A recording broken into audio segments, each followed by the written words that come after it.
ರಾಷ್ಟ್ರಪತಿಗಳ ಬಗ್ಗೆ ಸಿದ್ದರಾಮಯ್ಯನವರು ಮಾತಾಡಿದಂಥ ರೀತಿ ಇದಕ್ಕೆ ಸಂಬಂಧಪಟ್ಟಂಗೆ ಅದು ದೊಡ್ಡ ಮಟ್ಟದಲ್ಲಿ ಸುದ್ದಿ ಆಗ್ತಾ ಇದೆ. ಜೊತೆಗೆ ಇದನ್ನೇ JDSನವರು ಸಾಕಷ್ಟು ಸಂದರ್ಭಗಳಲ್ಲಿ ಅಸ್ತ್ರಗಳನ್ನಾಗಿ ಬಳಸ್ಕೊಂಡಿದ್ದಾರೆ. ಈಗ HD ಕುಮಾರಸ್ವಾಮಿ ಮಾತಾಡಿರುವಂಥ ರೀತಿ ಇದೆಯಲ್ಲ, ಈ ನಿಮ್ಮ ಬಂಡತನಕ್ಕೆ ಏನು ಹೇಳಬೇಕು ಅನ್ನುವಂಥ ಪ್ರಶ್ನೆನೂ ಕೂಡ ಕುಮಾರಸ್ವಾಮಿ ಹಾಕಿದ್ದಾರೆ. ಹಾಗಾದರೆ CM ಹೇಳಿದ್ದೇನು, ಕುಮಾರಸ್ವಾಮಿ ಅವರ ಸ್ಟೇಟ್ಮೆಂಟ್ ಏನಿದೆ ಈ ವಿಚಾರಕ್ಕೆ ಸಂಬಂಧಪಟ್ಟಂಗೆ ಬನ್ನಿ ನೋಡೋಣ. ಇವರು ಯೋಗ್ಯತೆಗೆ ಪಾಪ ದ್ರೌಪದಿ ಮುರ್ಮು ಶೋಷಿತ ಸಮುದಾಯಕ್ಕೆ ಸೇರಿದವಳು, ಅವಳನ್ನ ಪಾರ್ಲಿಮೆಂಟ್ ಉದ್ಘಾಟನೆ ಮಾಡಕ್ಕೆ ಕರೀಲಿಲ್ಲ. She is the custodian of the constitution, ಕರೀಲಿಲ್ಲ. ಮೊನ್ನೆ ಅಯೋಧ್ಯೆನಲ್ಲಿ ಶ್ರೀರಾಮಚಂದ್ರನ ದೇವಸ್ಥಾನ ಉದ್ಘಾಟನೆ ಮಾಡಕ್ಕೂ ಕರೀಲಿಲ್ಲ. ಆಮೇಲೆ ಸಿದ್ದರಾಮಯ್ಯ ಹಿಂದೂ ವಿರೋಧಿ. ನಾನು ಯಾರ ವಿರೋಧಿನೂ ಅಲ್ಲ, ಎಲ್ಲ ಮನುಷ್ಯತ್ವದ ಪರವಾಗಿರೋನು, ಮನುಷ್ಯ ಧರ್ಮದ ಪರವಾಗಿರೋನು.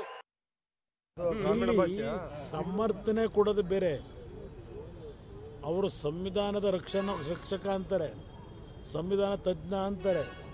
ಈಗ ಅದೆಂಥದ್ದು ಗಣರಾಜ್ಯೋತ್ಸವ ದಿವಸ ಒಂದು ಫುಲ್ ಪೇಜ್ ಅಡ್ವರ್ಟೈಸ್ಮೆಂಟ್ ಕೊಟ್ಟರು.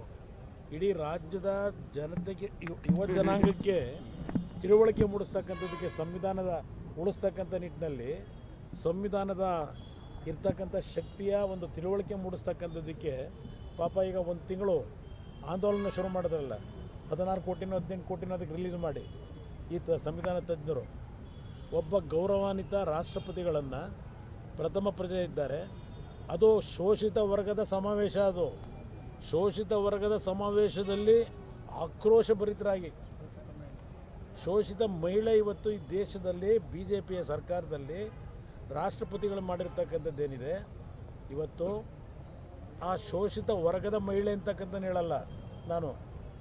ರಾಷ್ಟ್ರಪತಿಗಳು ಇವತ್ತು ಅವ್ರನ್ನ ನಾವು ಯಾವ ರೀತಿ ಗೌರವ ಕೊಡಬೇಕಾಗಿದೆ, ಒಬ್ಬ ರಾಜ್ಯದ ಮುಖ್ಯಮಂತ್ರಿಯಾಗಿ